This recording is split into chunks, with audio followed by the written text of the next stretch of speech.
All right, we are live. We are live. October 5th. Conscious Approach live streams. JB Wins is here. Dogon SS, the boy is here. We're gonna talk about some topics of interest over the last week. Some funny things have happened, so we just gonna get right into it. First, I wanted to, I've made comments in the past about how I feel about what I feel is I feel that it was a very intentful move on the part of ESPN in terms of the direction that it is taking with its on-air programming, both on radio and TV. So ESPN is very much pro player. ESPN is like the NBA of the media, right? They're very pro player. They allow their on-air talent to be themselves, say whatever they want to say, do whatever they want to do. And the on-air talent that gets them the most ratings, gets the most leeway, gets the biggest amount of say so, right? So the first topic that we were going to discuss today for the live stream is I wanted to touch on ESPN First Take. For anybody who doesn't know the history of ESPN First Take, it started off as a sports variety show in the morning time. In the year 2004, it began as Cold Pizza. I don't know if there's too many people who might know about that. But ESPN First Take started as Cold Pizza back in 2004. But they had a debate portion sandwiched within the show where Skip Bayless and Woody Page would debate each other on sports topics. And what ESPN started to realize was that the debate portion of the show got the biggest ratings. People would tune in to watch the debate portion, tune off when they were doing everything else, whether it was interviews or, a recap of the game or whatever, right? So because of that, eventually the show evolved into just a debate show, just First Take. Skip Bayless and a group of other sports journalists. But eventually, Skip Bayless was like, man, I need to take this show to the next level. He went to Stephen A. Smith, asked Stephen A. Smith to be a part of it. Stephen A. Smith agreed. The rest was history. ESPN discovered that not only was Skip Bayless a ratings draw, but so was Stephen A. Smith.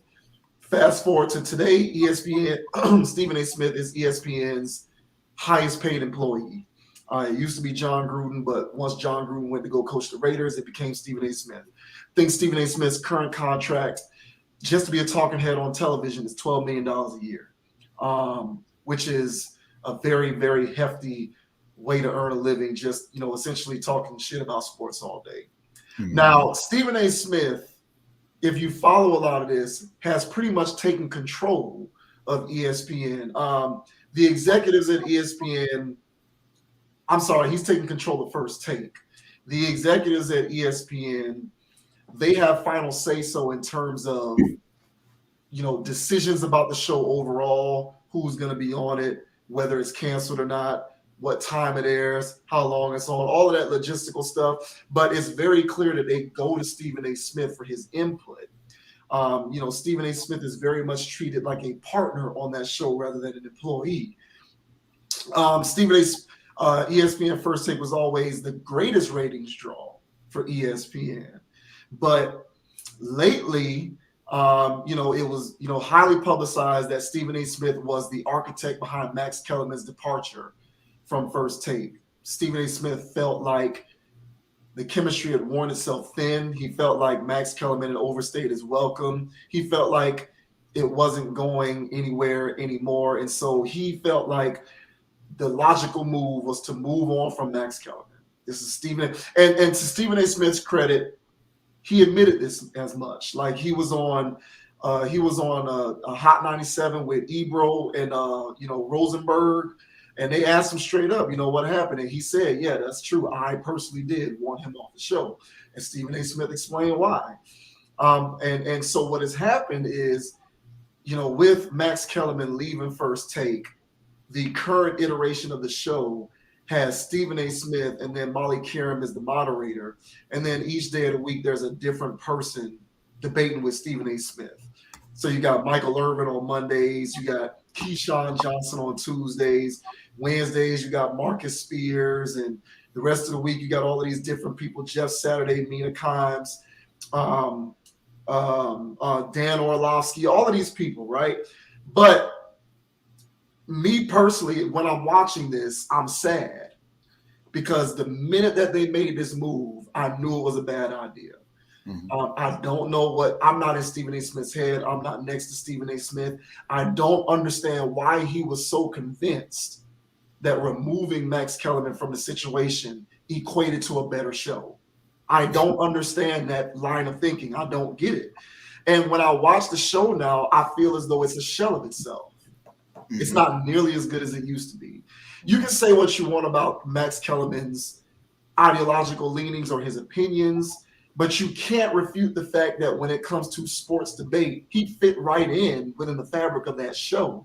And I didn't always agree with everything that he said. But the one thing that I appreciated about Max Kellerman was that he brought nuance to the show. Right. And so Max Kellerman was always the guy saying, well, you know, whenever they bring up a topic, Stephen A. Smith was more so kind of, you know, he was more so kind of vanilla with his opinions. This is this way because of this, X, Y, and Z, and that's it. Blah blah blah blah blah. I'm gonna talk loud and be animated because that's what I do. That's my shtick. And Max Kellerman was the guy who was always nuanced with his answers. He was like, well, there are implications that are greater than just the simple answer. So let's dig into the implications. Let's talk about the nuance. He brought the intelligence to the show, in my opinion. Skip Bayless did the same thing, but I think towards the end of Skip Bayless's tenure, Skip Bayless also accepted that he was going to play the role of like an entertainment court jester type debater, where he would just say outlandish things strictly for shock value. Very Howard Stern-like, but the sports version. And like Max Kellerman, he was very nuanced with his responses. He said things that made sense and that were smart. Like, not everything is black and white. Max Kellerman would always talk about the gray. And a lot of times people would disagree with him, but I was always saying, why is everybody harping on Max? When the answers that he's giving, if anybody with a half a brain understands that it's not as simple as y'all are making it out to be with your simple, bland-ass takes. And, you know, I thought that they were a good combination. I felt like they could keep on going with that. I've always liked Max Kellerman. I think he does a good job. He's a smart guy. He doesn't say unreasonable stuff. He's on the woke side. He's on the left-leaning side, but who's not at this point on ESPN? You just come to expect that. But at the very least, whether you are on his ideological side or not, he was effective enough at communicating the way he felt with his takes that you could at least respect where he was coming from. And now with this rotating, revolving door of debaters sitting across from Stephen A. Smith, I watch the show and I'm literally like, I am just going to go ahead and start watching Undisputed every day because it's awful. It's awful. And I know I'm not alone in this because the news came out this week that ESPN's ratings are the lowest that they've ever been. And of all of their television programs, you know, NFL Live, Around the Horn, PTI, and Get Up, I think was the other one that it was rated against. ESPN is dead last. First Take, rather. First Take's dead last. And I think that it stands to reason that a big part of the reason why it's last is because of this current strategy and getting rid of Max Kellerman. And Max Kellerman didn't want to leave. That was a Stephen A. Smith thing. And so, like, you know, ESPN is pro-employee, pro-player. You know, they paying Stephen A. Smith $12 million a year to have all the answers. I think this one backfired. First Take sucks right now. It's awful. You know, and all it is Stephen A. Smith just talking over everybody. And you know, the other people that they bring onto the panel to sit opposite him, I don't think bring enough intelligence to the discussion on a general level the way Kellerman did. You know, the rest of it, like, you know, no disrespect to people like Marcus Spears and Mina Kimes, but they're brought on to talk strictly football. Max Kellerman was all encompassing. He could sort of maneuver between different subject areas and present it in a fashion that was easily consumable to a viewer. Mm-hmm. And getting rid of him was a mistake. I don't know what ESPN is going to do, but it is clear that First Take is suffering right now. ESPN as a company overall is suffering because of decisions that they've made to sort of lean into the hyper liberal aspect of sports commentary. But, First Take was a beacon of hope. Like, First Take is the last bastion that is sort of not as corrupted by a lot of that as the rest of those shows. And not to say that it's corrupted by hyperliberalism now, but it is at this point corrupted by a less good television product.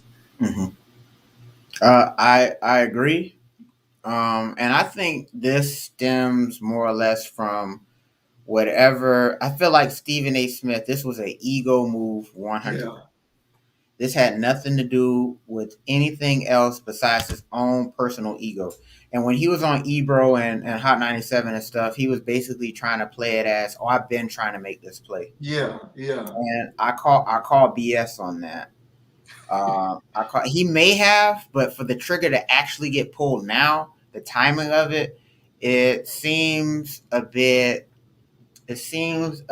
coincidental when Stephen A. just had his recent spat with the whole Kwame Brown thing.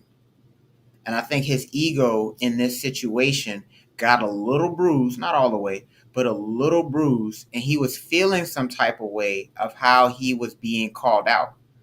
So much so that he was like, "Oh, let me wear that HBCU jacket." Oh, yeah. And now he around here wearing HBCU jackets. "Oh, that looks fire. Let me go ahead and wear that on the show because I'm." It's like, bro, what is this? And so I feel like that whole energy exchange that he had publicly, honestly, not looking foolish to everybody, but looking foolish to a lot of people. I think they got in a little scramble mode. And I think they wanted to do something to spice up the show, at least Stephen A., because he does have some pull in this for sure. Yeah. And so for him to get into the big wigs, into the production team or what have you, to actually get that card pull, I can see if Max was a weak link, as Stephen A. Smith tried to make him seem to be. Like you said, Max made the show for me watchable. Yeah. Stephen A.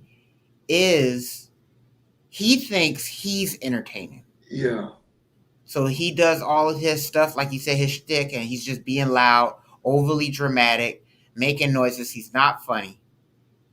And so he is a good debater. He makes good points at times.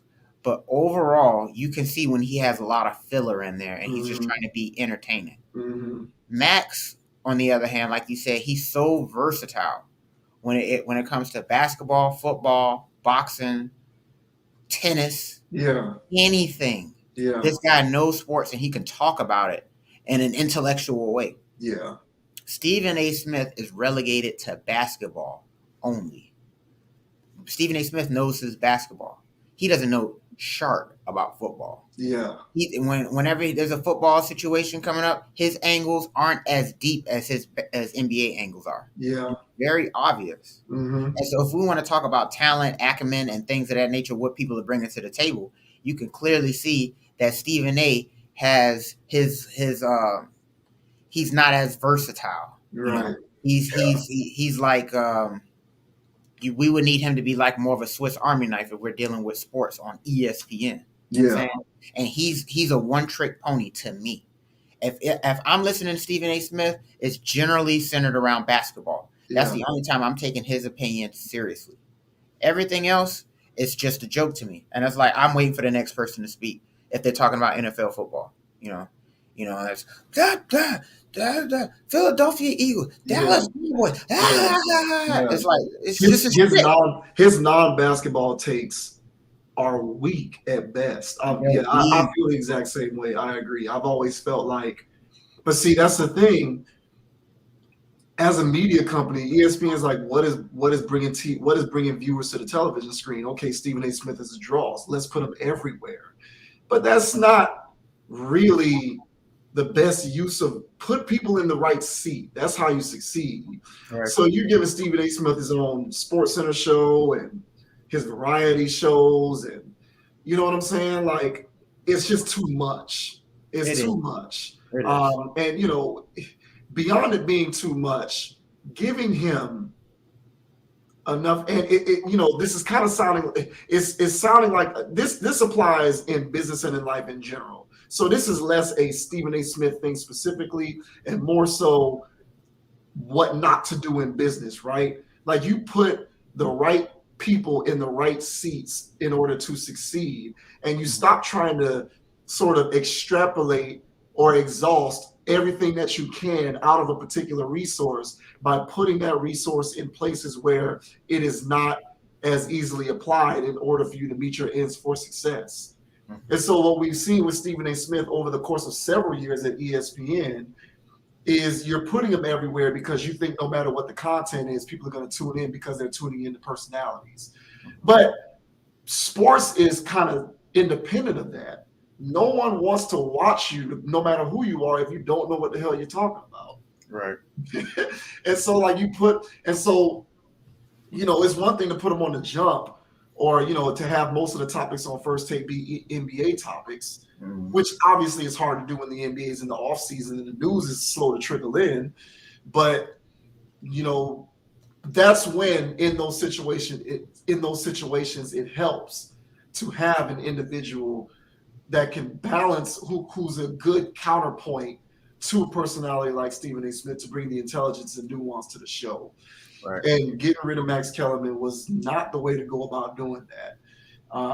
And again, I feel like, what we're saying here is substantiated by the public news that the ratings are in the tank for the show. That's not a coincidence. You know what I'm saying? And it's interesting that you brought up the Kwame Brown thing. I didn't even actually think about that. But I felt like Stephen A. Smith came out of that situation looking bad. He did. Because, it's one thing, like, okay, the guy called you out, that's fine. You can play the high road and not respond, or you can respond. But if you're going to respond, you need to come correct. Right. And Stephen A. is in this position where you're a Disney employee. You can't really come correct because you're going to jeopardize your standing with ESPN and Disney. You say the wrong thing on your personal channels, you're going to get suspended or fired. So Kwame Brown don't have those issues. He's a free agent, essentially. He can do whatever he wants. He has his own platform. So you're already on uneven ground. And so when you decide that you're going to respond, and then you respond in the weak way that he did, right, where, he just uses his show to point out how Kwame Brown couldn't catch the ball or how he missed layups. Okay, but what about what Kwame Brown was saying about you? Right. He didn't address any of that. Right. He just talked about how he couldn't catch the ball or how he missed layups. He came out of that situation looking pretty weak. Right. But in my opinion, I didn't even think about that. So it's actually funny that you bring that angle up. Yeah, and no, and that's what I think. I think his whole thing was, just the ego bruise. It might have been. I mean, the like to dislike ratio initially, when all of that stuff started happening, it was very bad. Yeah. And I think they got in scramble mode. And for whatever reason, Stephen A. still has a lot of pull. And he made this play to spice up the show because I don't know what the ratings were looking like right after the Kwame Brown thing, but it might have had a little rocky road. It might have a little shakeup around their analytics. And I just think that this seems like a way to spice up the show, bring more attention to the show. And Stephen A. is more or less on the side of, hey, I've been asking you guys to get somebody else in here, some new talent to refresh and all this other stuff. Let's just go ahead and do this now. And for him to be on Hot 97 talking as if he's some media juggernaut, like everybody needs to tune into him. I don't. And I don't find him all the way that entertaining. Like, I really don't. I've been over Stephen A. for a while now. And so for him to make this play at this juncture, I'm not surprised that was in his character. And honestly, the show ratings tanking the way that it is, it's a reflection of his ego getting in the way of a good thing, honestly. Yeah. And I just feel like his ego got in the way of a good thing. Much props to Max. He knows his stuff. He's a good TV personality, man. Yeah. Fair, balanced, easy to listen to. He don't really yell as much as everybody else does. Right.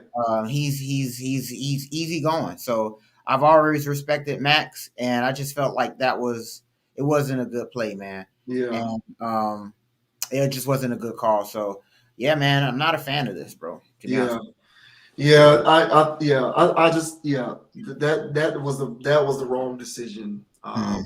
And of course, it's easy for us to be the sideline coaches critiquing it, but that's what this is. But I mean, if you really want to spice it up and you think Kellerman is the problem, then you need to go all the way left and just go and get you an actual entertainer to be no, seriously, like go and get Kevin Hart or somebody like this to be your, full time, and they need to be there full time, not once a week.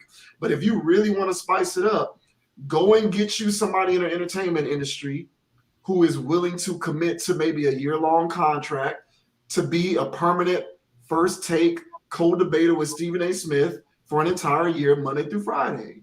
If you really, because you're bringing in a bunch of people from ESPN. That's not spicing up nothing, because we see them all the time, all day anyway. Like that's like getting rid of. That's like getting rid of, let's say, a football analogy, getting rid of, I don't want to call it a bell cow, but a steady running back. You had a steady running back, all right? And so now you're just doing this committee thing now. Yeah. And this committee thing is not the same level of production that the steady one person was pulling in. Right. And honestly, I think another angle of this too is the fact that fans that watch the show feel as though it was unjust, like how we feel it was unjust. Mm-hmm. And if fans are pulling away their attention from that unjust, removal, and it just seemed very abrupt. It did. Yeah, it seemed very abrupt. And honestly, I really don't see why. I can see if the show was dwindling as far as, as how entertaining it could be, but I tuned into that just as much as I tuned into Skip and Shannon. Mm-hmm. And I will watch, if there's a football thing going on, I will watch Skip and Shannon first, to be honest with you. But then I'll also check out Max and Stephen A. to see what they had to say about Carson Wentz. To see what they had to say about. Now I don't even want to hear what he has to say. Like what it is. I don't want to hear the committee, and they're less talented. They are. Yeah. I don't know what ESPN is going to do. I think ESPN is very much aware that they have a problem.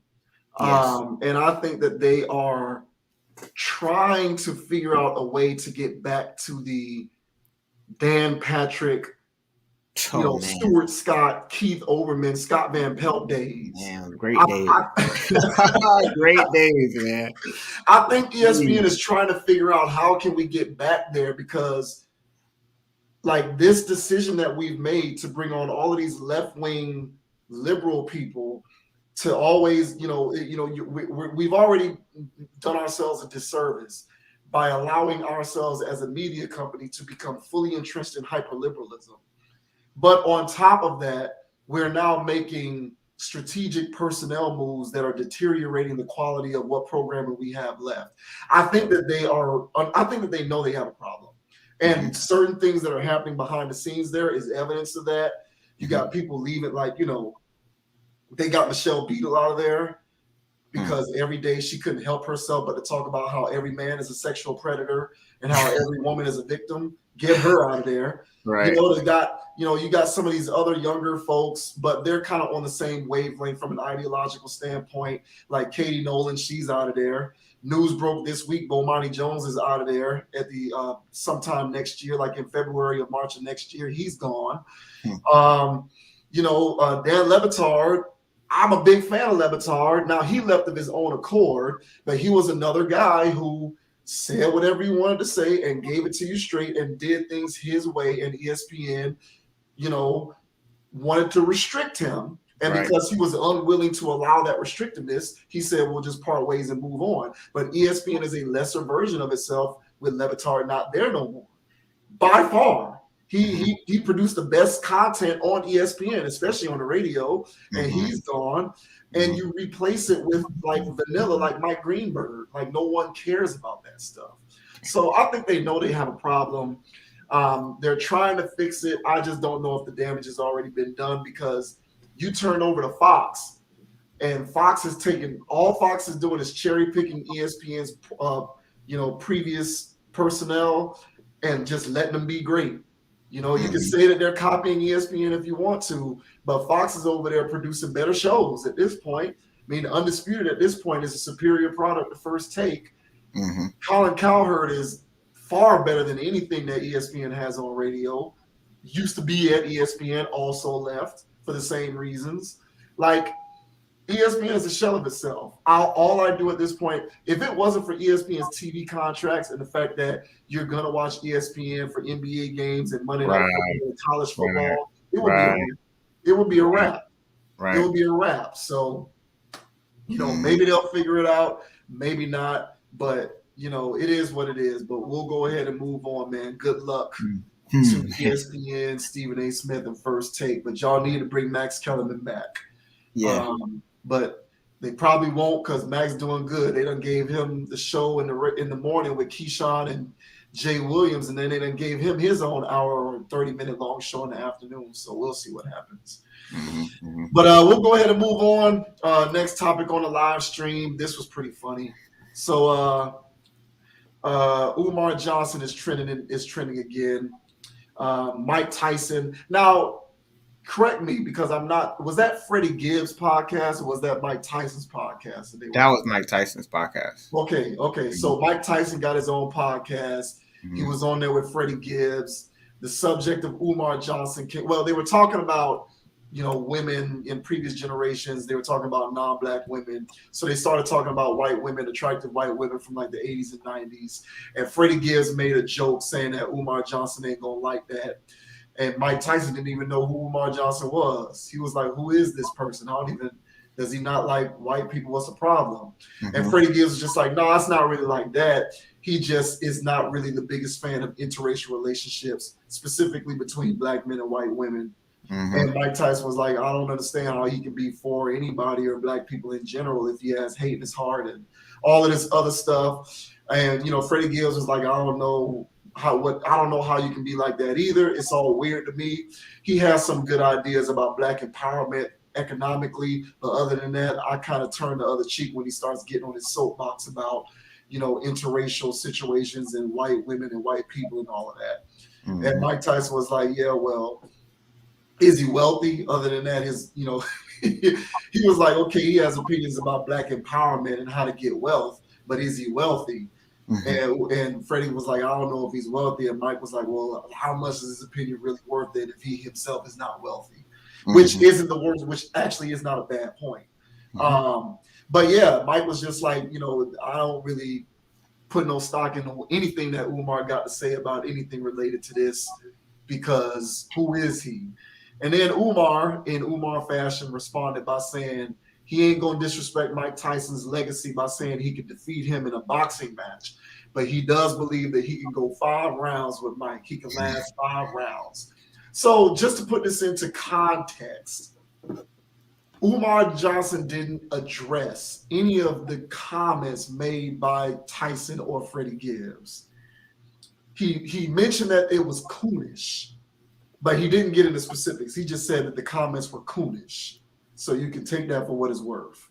But he did say that he'll last 5 rounds with Mike Tyson.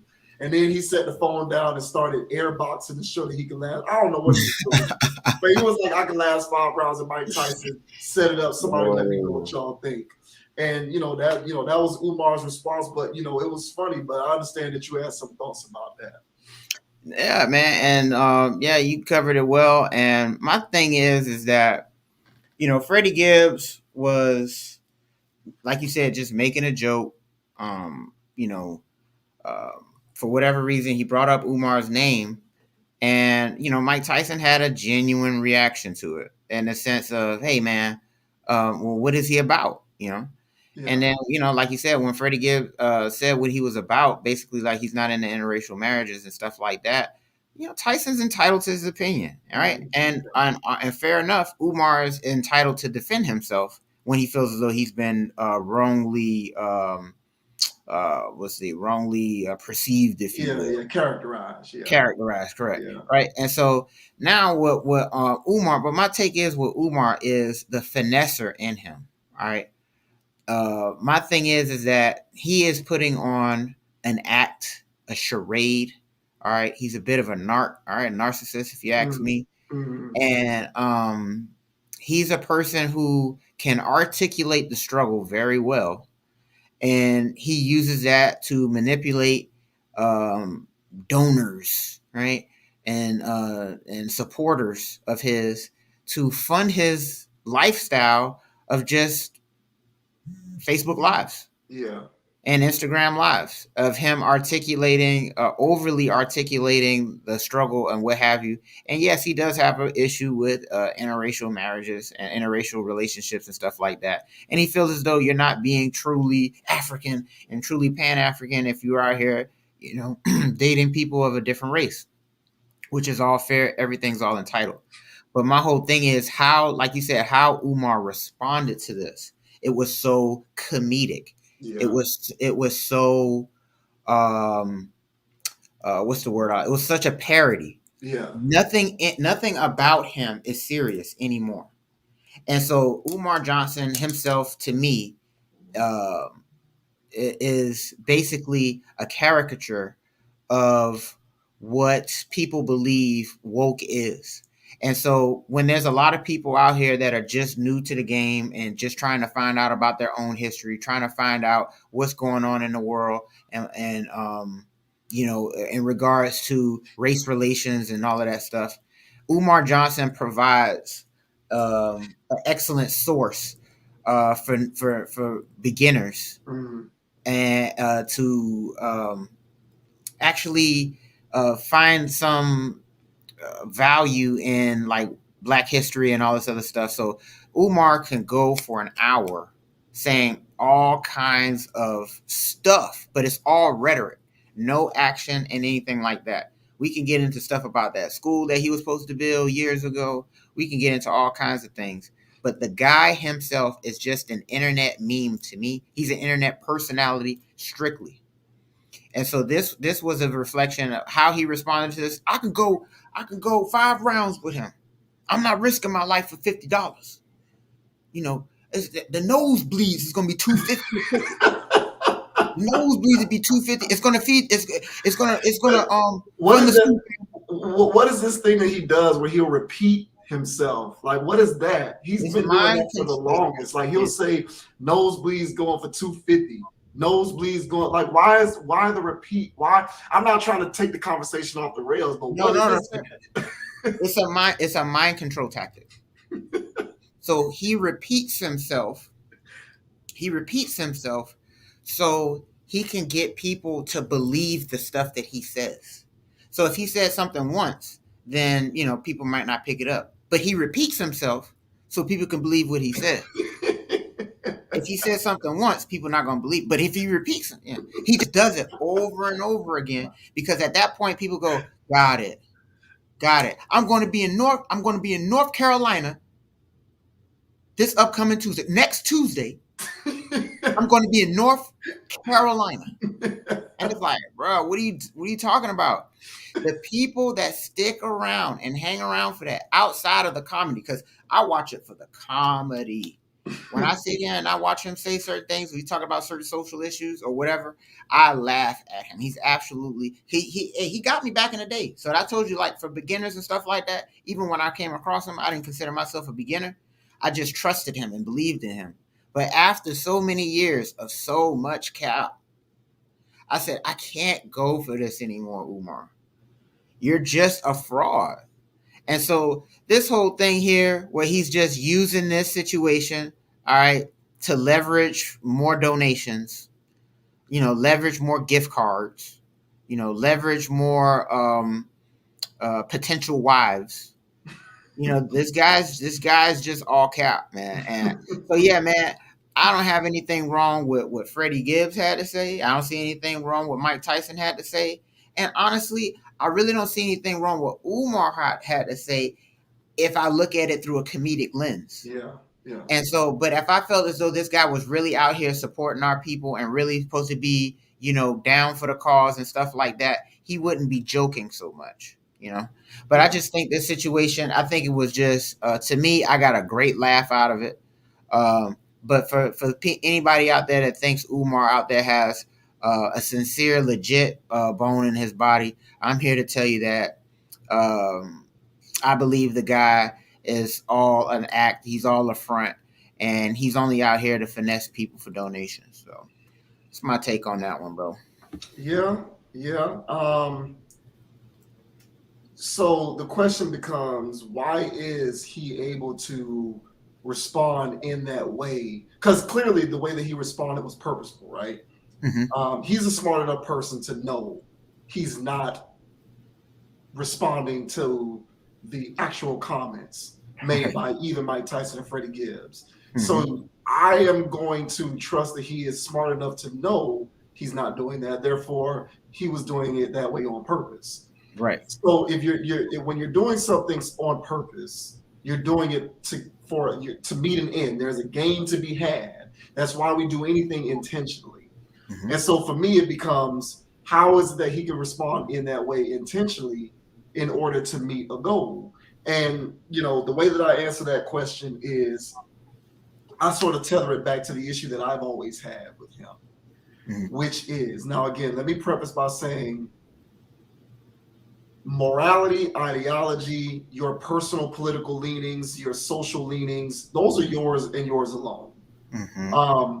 There is no right, there is no wrong. Right. So we can all believe that we're on the side of righteousness, mm-hmm. but that doesn't negate the fact that different people have different socioeconomic upbringings that are going to lend themselves to having different ideologies, and you have to respect that as a human being. Mm-hmm. That's like a baseline thing for me. But when it comes to Umar, I've always felt as though he plays upon the most basic of tropes when it comes to Black ideology. One of the issues that I've always had, and I call it the Black collective, is like, as a people, we have dangerously sequestered ourselves into this box in which we don't embrace diversity of thought. So as people, we believe that because we're Black, we're supposed to think a certain way about a certain subject. Mm-hmm. And so so if it's about policing, if it's about economics, if it's about education, if it's about marriage and relationships, if it's about the law, pick a topic. Whatever that topic is, there is a large segment of our population that believes that you have to think this particular way about that particular subject matter. Right. And to me, that's dangerous because it discourages diversity of thought, and it mm-hmm. bullies people into groupthink mentality. Exactly. When you become afraid to think for yourself. Now, I'm not saying that you have to be a Black person who doesn't agree with Black people. That's not what I'm saying. All I'm saying is your thoughts need to be your own. Right. Don't just parrot another individual's speech and have that opinion for yourself because you think that's what you're supposed to think, because as a Black person, you're inherently supposed to believe that. No, that's not true. Think what you want. Now, if you agree with Umar, that's fine, as long as that's your own thought and you came to that yourself independently. But don't follow along with that just because you think you're supposed to feel that way. Exactly. And the problem that I've always had with Umar is that he plays upon that. Exactly. So he's the first guy who, no matter what the situation is, to always talk about racism, white supremacy, conspiracies. He's the first person to talk about this, about anti-interracial relationships, what you are and are not supposed to do as a Black person. And mm-hmm. I think that kind of stuff is dangerous because it inhibits Black people from actually being a versatile group of people. And it mm-hmm. sort of puts you in this box where you have to think, act, believe a certain kind of thing within reason, so you can be intelligent still and evolve, but still have a sort of small-minded mentality when it comes to pick a subject matter, right? And so the problem that I've always had with him is that he plays upon that, and he's become adept at taking advantage of that dynamic to his own personal gain. Exactly. And this is another example of that because he knows that he has his base at this point. Mm-hmm. So if he makes a video responding comedically, he's going to have enough of his people who are going to parrot that and call to Mike Tyson a coon, or call Freddie Gibbs a coon, or a sellout, or whatever the case may be. Mm-hmm. And that's the problem that I have with this. He knows what he's doing. Mm-hmm. He's being very psychosomatic with it. Mm-hmm. And it's like he's at the point now where he doesn't even have to directly address the comments. He can just make something in response, and his following is going to galvanize behind that and be like, oh, Umar said something, so yeah, Mike Tyson must be cooning at this point. Mm-hmm. Really? That's where we're going? Okay, I guess. But, I mean, you know, I agree with you. I felt like this was comical. The main thing that I noticed when I first saw his response was he's not even addressing the comments. So for me, all of that flew over my head. I'm just like, all right, well, if you ain't going to address the comments, then I have no reason to pay attention to any of this. Right. And I just left it at that. Pretty much, that was where it came from. That was where it came from for me. But Umar is just, you know, I kind of stay away from consuming messages from people who, you know, it's like it's obvious to me that they're dispensing a form of messaging that they believe is, it's like feeding raw meat to a pack of wolves. They're gonna eat the meat.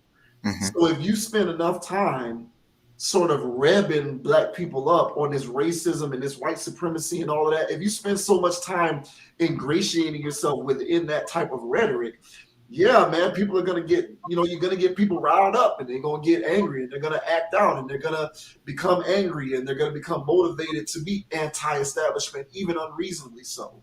Mm-hmm. I remember when Kobe died. You know what I'm saying? Kobe went down, plane crash, everybody's freaking out.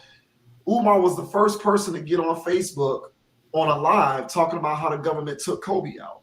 Now, my thing is like, I don't agree with that, but why do you have to go there? And you got to go there the day that it happened. You already going to, and you're going to get a lot of these paranoid people who can't think for themselves to run with you on that. Yes. And that's why we have a lot of these issues that we have with our own community, where you got people who don't want to do research, don't want to do due diligence, don't want to educate themselves. They'd rather just live within a confined mental space of thinking that the world is out to get them, that the government is out to get them, that the Illuminati's out to get them, that getting a vaccine is going to put a microchip in you so that the government can spy on you.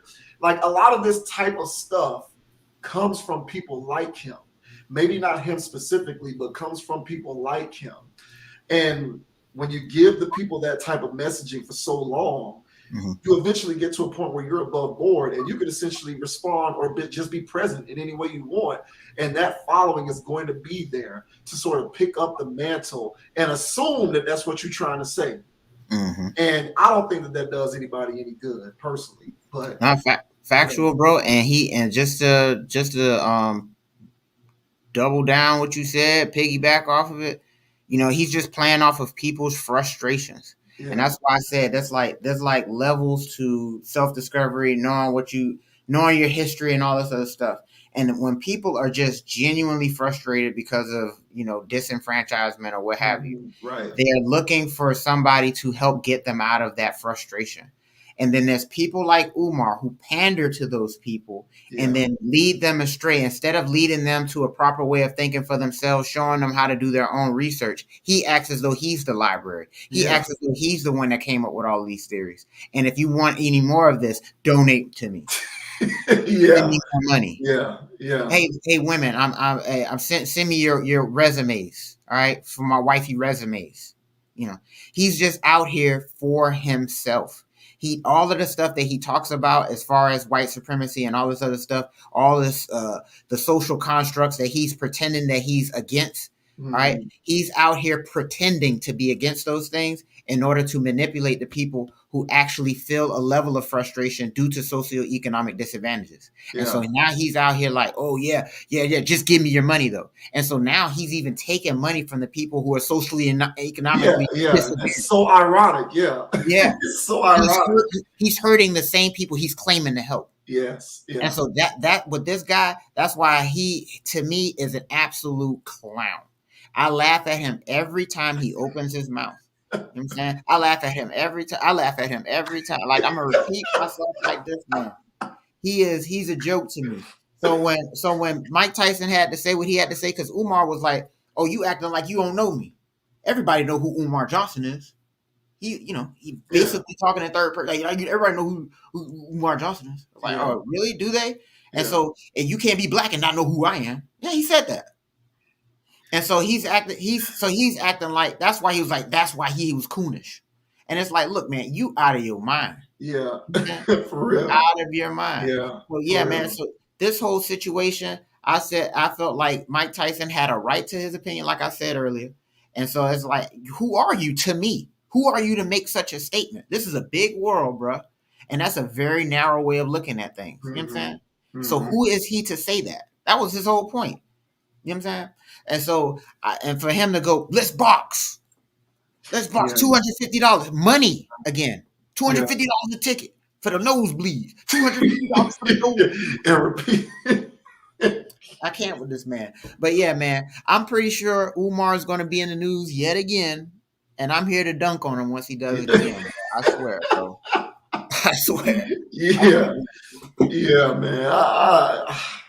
I don't know, man. It's just, to me, it's just another day in the life, man. And, it's so many other people who would be more qualified to. But see, those people would never find themselves in that position. Like, you take a guy like Mark Lamont Hill. Mark Lamont Hill is very pro-black. But he's not this, pretend radical the way Umar Johnson is. But not enough people listen to what Mark Lamont Hill has to say, because Mark Lamont Hill isn't a gaslighter. And Umar Johnson, factual. Umar Johnson likes to be a gaslighter. Mark Lamont Hill's not going to get on, his Twitter or his Instagram talking about how the feds took Kobe out. Like, that's so crazy.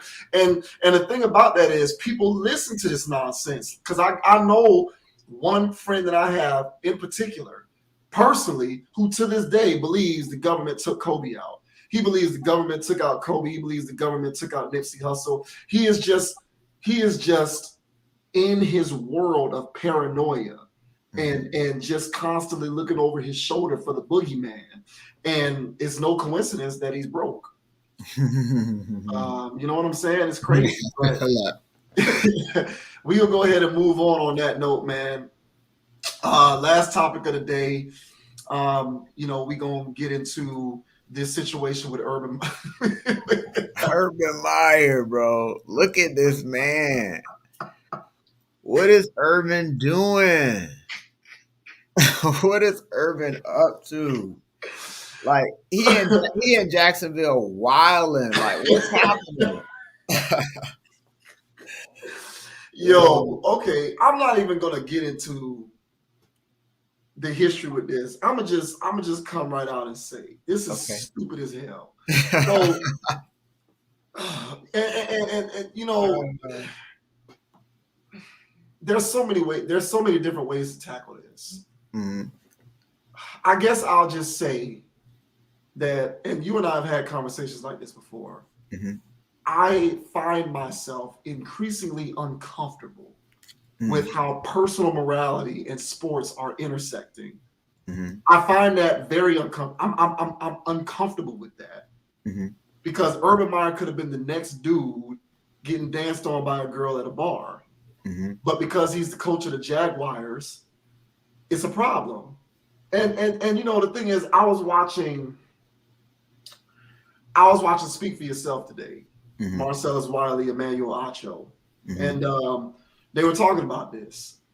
And Emmanuel Acho made an interesting point in which he said, I'm paraphrasing because I don't remember exactly how he said it, but basically he said, I don't care what you do as long as you're doing what you're supposed to do. Mm-hmm. And so he was basically intimating that the only reason why this is an issue is because the Jaguars are 0-4. As if to say, if the Jaguars were 4-0 or had a better record, or if he was perceived to be doing a better job as head coach of the team, that this would be less of a media storm. You know what I'm saying? Because we got Marcus Spears and Dan Orlovsky on NFL Live on ESPN saying that he needs to go already right now. Needs to go. Yeah, they're saying they're saying that he doesn't. But they were being typical football guy. Oh, you're leading men in the locker room. You know that BS mumble jumbo rhetoric that no one really takes seriously. Like, bro, just win games. Stop it with all this. Stop it with all the righteous indignation. Like, be an example to the men in the 53 man roster in the locker room. All of this stuff that they say that just is annoying. But yeah, they were talking about how he needs to go. But to be fair, they were saying that this is just the latest incident in now what is becoming a growing list of transgressions on Urban Meyer's part that are causing him to be a distraction. Like, I don't really think is it like the Tim Tebow thing didn't really offend me that much, but they were saying that was a distraction. They were saying that the guy that he hired to be an assistant coach, and people found out that he had a history of like racist behavior or whatever, according to what they said. So that was a distraction. And so now you got this situation that's a distraction. And on top of that, this happens. And so all of those things put into a pot, maybe it's time for the Jaguars to move on already. Yeah. And it's like, okay, well, it's easy for you to say that when going into the season, based on the history of the Jaguars and the roster, they were going to be 0-4 regardless. Right. So whether Urban Meyer was going to bring in Tim Tebow or not, hire this guy or not, get a dance by a girl in a bar in Ohio or not, they were going to be 0-4. They were going to be a bad team. And so Acho was basically saying, if you didn't like the Urban Meyer move before, if you didn't respect him before, if you didn't like him before, nothing that he was going to do was going to make you suddenly start to like him now, and vice versa. If you didn't like him, if you did like him before, nothing that he was going to do or not do was going to suddenly make you decide that you don't like him now. Mm-hmm. And I feel like that's an extremely valid point. But what we're doing now in this instant gratification society is we are melding personal morality with professionalism in ways that are completely unreasonable. Mm-hmm. Like whatever Urban Meyer had going on in that particular situation is not a distraction to the Jaguars. It's only a media story because they're making it a media story. Those guys don't care about what he did. Like, why is that a thing? Why is that something that those players would take as a sign that he's not committed to the team? Especially with the stuff that these dudes be doing on the side in their own personal lives. They just didn't get caught on camera. So, it's just a lot of grandstanding, a lot of righteous indignation. It's very aggravating. You know what I'm saying? I feel the same way about other situations. Like, Nick Cannon says that, he said when he made those anti-Semitic comments last year, talking about how Jewish people are inferior, there was this whole media storm. People wanted to cancel him, kick him off all of his shows. And it was like, okay, he might have said something that was stupid, but why not use it as a teachable moment? Regardless of whether you agree with what Nick Cannon had to say, he still worked to earn his position there. So it doesn't give us the right to demand that he be fired because he said something that you don't agree with. And like, Gina Carano, I don't know if you know who that is, but she's an actress on The Mandalorian, and she basically got on her Twitter saying that to be conservative in America is to be persecuted the way Nazis were persecuted. And it's like, okay, listen, if you don't agree with that point of view, that's fine. It's a bad analogy. No one should compare a person in a private citizen in a free society to being a persecuted Jew during Nazi Germany. But why does she have to get fired from her show? Like, why do we take it all the way to that extreme because she expressed a disagreeable point of view?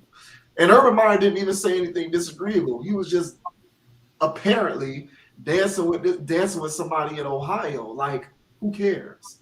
That's not a distraction to me. That's not a distraction to those guys. That's not a distraction to anybody. It's made a distraction when it's turned into a media story. Right. That's the part I was going to say, yeah. It's so dumb. Like, I don't know. And I get it. I understand the dynamics at play. It just doesn't cease to amaze me that these things keep happening. And it doesn't cease, how dumb it strikes me, I should say, is something that is never going to go away. I'm always going to think that this is stupid. Like, I think it's ridiculous. And whether he was going to be a perfect saint, the perfect beacon of marriage, first of all, this is really something that's a private matter that's handled between him and his family. Even if that's even, we don't even have all the information about this. Mm-hmm. But like, nevertheless, I don't think that is something that causes the Jaguars to become an organization in complete and utter disarray because Urban Meyer was sitting on a stool with somebody dancing on him. If that's even what was going on. Right. It's dumb. I hate it. And I hope the Jaguars go, what are they? They're 0-4. Yeah. What is 17 games in the season? So what is 13 games left? I hope the Jaguars go 13-0. I ain't even a Jaguars fan, but I hope they go 13-0. I'm not an Urban Meyer fan, but I think that stuff like this is so stupid that I hope the Jaguars go 13-0 just so that people can shut the hell up. Because if they go 13-0, none of this stuff must have mattered because the team's winning. Mm-hmm. You see what I'm saying? Yeah, or 10-3 from here on out, or something like that. Yeah. If they have a turnaround after this situation, then was it a distraction? Right. Well, like, or did it help galvanize the team? Hey, Urban, go out there to another bar. Yeah. And no, I agree with you completely. This is the media making sensations about things, but I'm gonna be 100 with you, bro. I don't know how many other coaches are getting caught at a bar, in a compromising position with a woman right in front of him. You know what I'm saying? And so this is where Urban is a messy person, to be honest with you. Yeah, he's a madman. Yeah. Yeah, he's messy. And so this, honestly, I wasn't surprised that he got caught in yet another scandal. He don't know how to stay. And just to provide context, that was his restaurant. He's the owner of that establishment. Yeah. So he was in his establishment. You know what I'm saying? Like that, he wasn't just, I'm about to hit the club tonight. No, that was his bar. That was his bar. That was his place of business. But and if the press clippings are accurate, his family was there as well. Mm-hmm. So it wasn't like he was some rogue agent being a single guy on a creep tip. He was out at his place of business, and his family was physically present in that place. So I'm just trying to understand why are we doing this? It's like we look for the sensationalism in these stories, and we get some sort of cathartic pleasure out of turning what is essentially supposed to be nothing into chaos, just to see the world burn. You know what I'm saying? It's like, what was it, The Dark Knight, when Alfred told Bruce Wayne, he was like, "Hey man, you trying to figure out the Joker, you wasting your time. Some men just want to watch the world burn." Yeah. It's like we live in this culture now where we just want to see shit burn. Because this to me was much ado about nothing. No, I agree with. I agree to the extent that it doesn't have to be this big of a deal, but still, yet again, it's like a thing where, whatever person has a record of just always being caught up in some mess. Yeah. And then here's a situation where they're caught up in a mess again. And let's say that there's another side to the story, the true side of the story, where Urban Meyer really didn't do anything wrong, right? And it's just a wild looking photo, which is also fair. But why is this always happening around him? Yeah. And so my thing is that he, as a person, I got to see what his sign is, but he's just a messy person. He gets into so many media storms just as a person. Now Nick Saban, he's top tier as well, right? So coming from the college football world and stuff like that, like he's always in the news as far as being a football coach, and that's where it ends. Right. Urban Meyer has a lot of sidebar stuff he's always finding himself in. He does. Right? And so when he gets into this situation, when I was like, wait, well, he did what? Allegedly, right? And so when I'm hearing this again, it's like, yeah, I am not surprised, right? It's a dude that I know. it's a dude that I know of from work or what have you, right? Everybody gets their stuff. It's in place. 1, 2, 3. This person here, they got their stuff. 1, 2, 3. The other person got their stuff. 1, 2, 3. This guy, he can't. It's everything's an event. Everything's an event. Every next is like, hey, 1, 2 event. He can't even get to 3. It's like, bro, why everybody does this? Yeah. Why is there always something surrounding? I didn't get that email. Everybody got that email. Why didn't you get that email? Oh, hey, I didn't know about the. Blah, blah, blah. Everybody knew that. Oh, I didn't do this. Oh, this is happening. Why is this always happening to you? Right? And just look at Urban face in both of these pictures, bro. Look at his face when he's halfway lit with this girl, right? He's lit, bro. His eyes are low. He's on one right there. He's Urban Meyer, right? Then the other one there, that's all shit. I'm 0-4, right? I'm 0-4. This football, this NFL stuff is harder than I thought. Yeah. Bro, the Yeah. NFL is not a game, man. Yeah. These guys are monsters. I think we said this a few pods ago, bro. These guys are animals. Yeah. All right. And so you're not in a position to recruit the best people anymore. Everybody here could have played at your school. Yeah. So how are you going to coach through this, bro? You know what I'm saying? And so what he needs to do is, if that was his bar, fair enough. You know what I'm saying? But what he needs to know is that this is NFL stuff now. So this is NFL level drama. And so, hey, bro, you can't be seen out here doing these types of things. You got to tighten up. Fair enough, that's his bar and stuff like that. But you got to know what's going on. Hopefully from this situation, he's learned from this. Yeah. You know what I'm saying?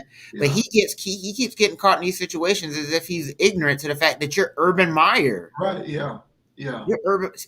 You are one of the best, as far as winning percentage wise, best coaches in college football history. And so people are going to be looking at you at all times.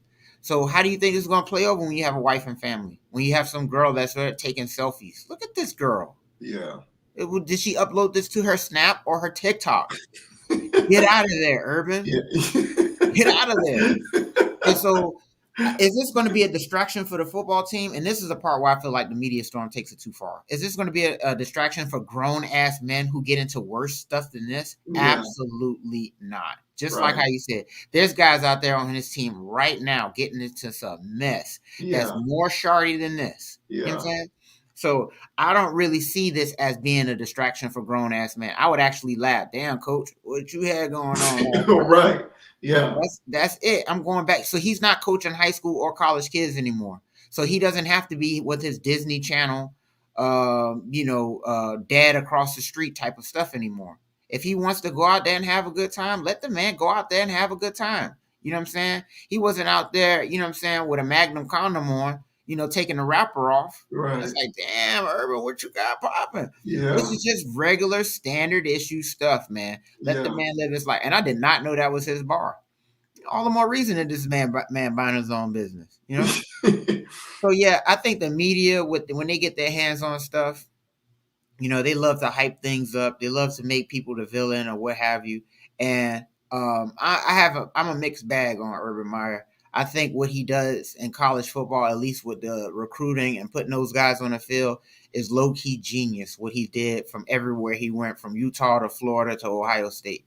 And so the guy, to me, he impresses me when it comes to football. I was interested to see what he can do on the NFL level. It's still 0-4 right now to begin with. But I'm on board with Urban. I think I wanted him to succeed when he got to the league, but it's looking rough. And he's really trying to run college football type of stuff in NFL.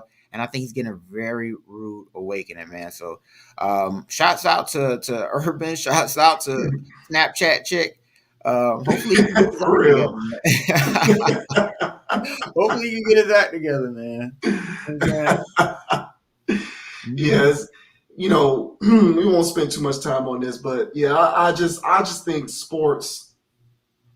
I think that the sports media landscape has just really become strange, and we leverage the morality play solely based within the context of results. And that's why I think it's so weird, because it's only perceived, or it's only being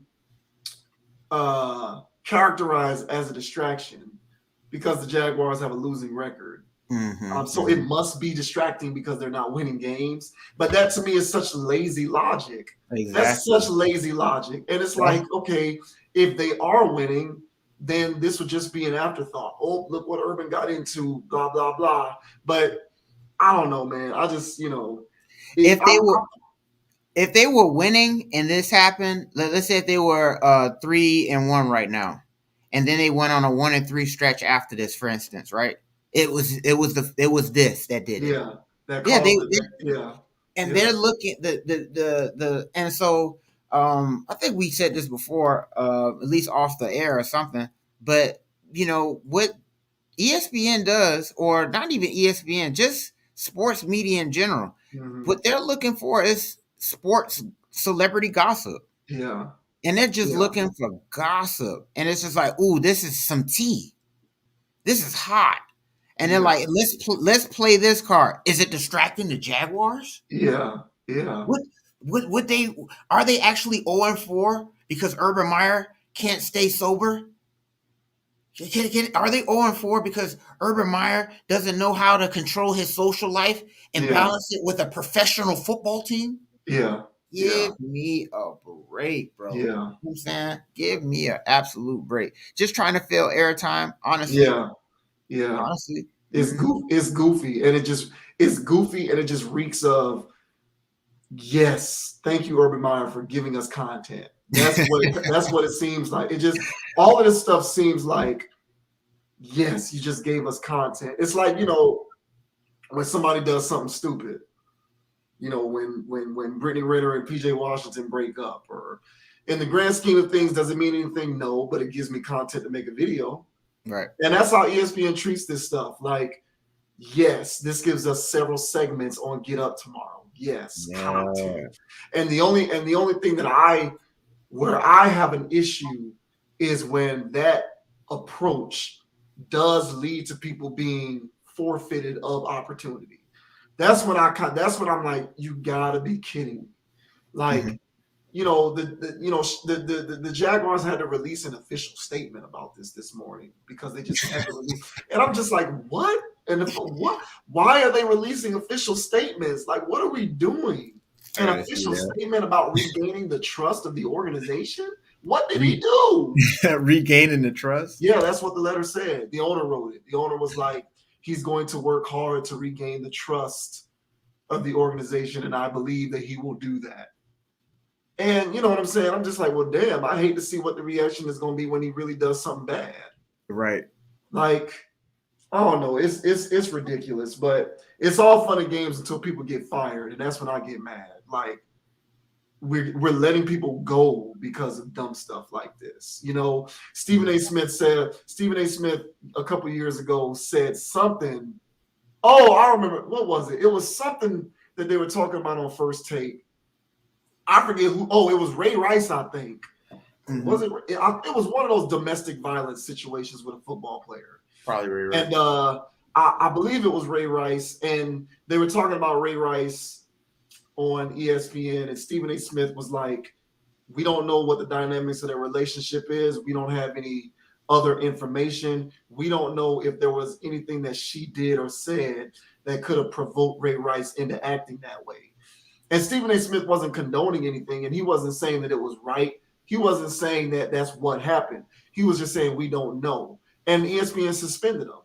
Yeah, I remember that. And so my thing is like, are you like, this is what we're like, you know what I'm saying? And so that's when I get frustrated.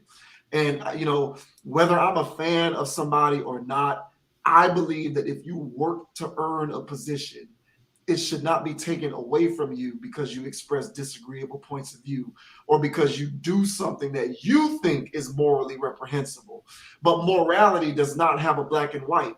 Morality to me is different than what morality is to you. And what morality is to you is different than what morality is to the next person.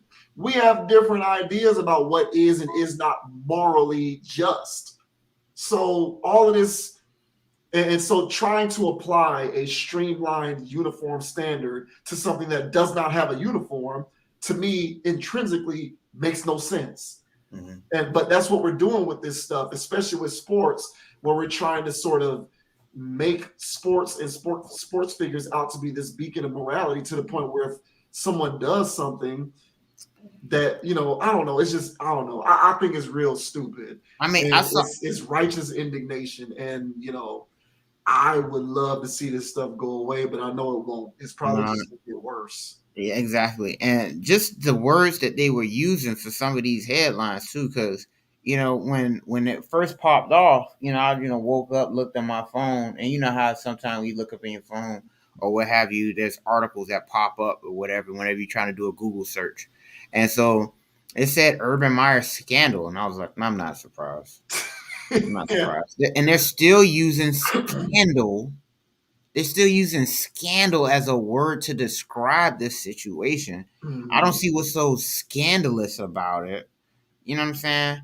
And the statement that the owner made, talking about, he must regain our trust and respect. Regain it. You know what I'm saying? Yeah. If any, like where did he lose it? Yeah, and I don't understand the. It's part of like kind of what you say before with, everybody nowadays, man, people get triggered by a lot of stuff, and you got to go around doing a lot of apologizing for stuff. Even if this was a PR move to make the Jacksonville Jaguars seem like an upstanding organization, I don't see what was so not upstanding about what he did.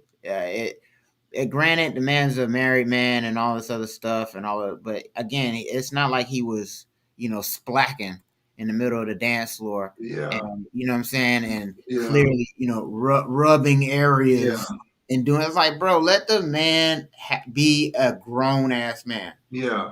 Fair enough. But yeah, man, this is just more sensationalism, just more hype, man.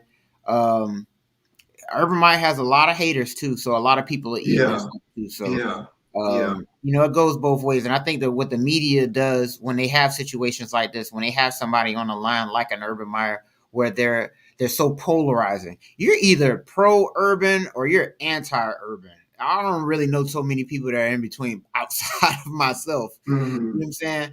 But he's such a polarizing figure. When there's something that comes up in the media just go, "Oh, got him." Yeah. And so, and like I mentioned earlier, man, you don't see Kirby Smart getting into anything. You don't see Nick Saban getting in anything. Chip Kelly. Mm-hmm. All right, just anybody. It's always Urban. Yeah, always. Yeah, and I will agree with that. I will agree that he needs to figure out a way to not be the one who's consistently getting caught in publicly compromising situations. Exactly, bro. I will agree with that. But, that doesn't take away from the fact that this situation independently is at best innocuous, in my opinion. But I'm just, I don't know. I get so exasperated for seeing this stuff. Trust me, I would have went off the wall. Mm-hmm. If they would have suspended him or something like that. Like, I just would have been, and it would have been nothing but a move like that would have been so clearly a reaction to the media storm that was created, and not about whether that is truly, a reasonable punishment for what happened. Right. So often the fallout from these situations has less to do with what's reasonable and more to do with what you perceive to be what the public demands. Mm-hmm. And I don't know, like I said, this type of stuff I find very aggravating because nobody's perfect. No human being is perfect. So you do stuff and all of a sudden they want to call into question your professionalism or your commitment to your craft because you did something that was undeniably human. For whatever reason, when it comes to these sports, when it comes to people in the public eye in general, whether it's sports, entertainment, whatever field of industry that you want to look at, we dehumanize these individuals to a tremendous extent, to Mm-hmm. where, we act as though it's so beyond the pale that a human Mm-hmm. being would do something like this. And it's like, bro, what you mean? Dude, you've done something like this, or people who have done things like this way worse. So stop Exactly. acting like these individuals aren't human. Mm-hmm. Um, it's ridiculous. But like I said, I hope Jaguars go 13-4 just to shut this type of stuff, just so that people can say, "Oh, it wasn't a distraction after all," huh? Mm-hmm. Yeah, right. You think they're gonna say anything? They just let that. They'll It's just water give under Trevor the Lawrence bridge. all the credit. Yeah, they'll Right. just say it was Trevor Lawrence. He's the next Exactly. Tom. He's the next Peyton Manning. I hope so. And as an aside, I heard there were other people bringing this up too, which I thought was pathetic. Oh, Trevor Lawrence, your young quarterback, and he just got married. What type of an example does this set? And I was like, oh my God, bro. Like the They kid went there. yeah, oh yeah. And it's like, bro, this kid's a professional. He's a grown man at this point. There are no coaches, are not role models and examples. Leave that in college. Right. And even in college, that's not real. That's Right. a made up. That is a made up thing. That is the, Dan Levitar calls it shamateurism, because it's not really amateurism. It's all a sham. Mm-hmm. And that is what it is. That's a made up construct. These guys aren't role models. They're just trying to win football games. Get out of my face with this morality stuff. Factual. But yeah, so that'll be our last topic for the night, man. We're gonna go ahead and close out the stream. Good luck to Urban Meyer and the Jaguars. I'm like you. I'm indifferent too. Mm-hmm. I just hope. I like to see stuff get stuck to people. I like to see people stick it to the masses. It gives me satisfaction to see people stick it to the masses. So I hope they go 13-4. And just shut. Even if people ain't gonna give them credit, they can't take nothing away from them if the team is doing good. So, Exactly. I hope that happens. But that's gonna do it for tonight's stream, man. Thanks to everybody who watches the video. I'm glad that I got my background situation a little better figured out. Quality was A1 this time around, so I'm thankful for that. Yeah. Sure. But yeah, so be sure to follow Conscious Approach on all of the relevant channels. The full content library is on consciousapproach.com. You can check out Conscious Approach on Instagram at ConApproach, CONAPPROACH. Like, subscribe, comment to the channel, share wherever you're watching the video. You can also check out the Conscious Approach Facebook page. Just search Conscious Approach. All of the videos are there too. You can find me on Facebook as well at Javis Ogden, JVISOGDEN. I'm on IG at JVWins, JVWINS. I'm also on Twitter, JVWins, JVWINS. We're going to keep the content flowing. We're going to keep everything moving. Be sure to be on the lookout to the channel for more video uploads as well. We're going to, try to chop up the streams to create individual pieces of content so that we can keep up with the consistency. So be on the lookout for that. Yeah, and same here. Just want to say you can follow your boy here. All right, Dogon SS. All right, at Instagrams. All right, so Dogon_SS. Please don't forget the SS. Right. Then we're gonna go over here to YouTube world. All right, you can just follow me here. All right, like, subscribe to some of my videos. It's lit over there. Right. All right, it says Dogon SS at YouTube's. All right. Yeah, man. Just chopping it up with my boy JV Wins. Yeah, man, we're just out here doing the conscious thing, bro. The conscious approach, bro. You know what I mean? Yes, thanks, man. Thanks. Like, subscribe to the channel, man. Follow us on all of the relevant platforms, man. Support logical content. We here. We doing big things. So until the next time, until my next video, until the next stream, we gonna see you later. That is it for tonight's stream. So we out. Holla.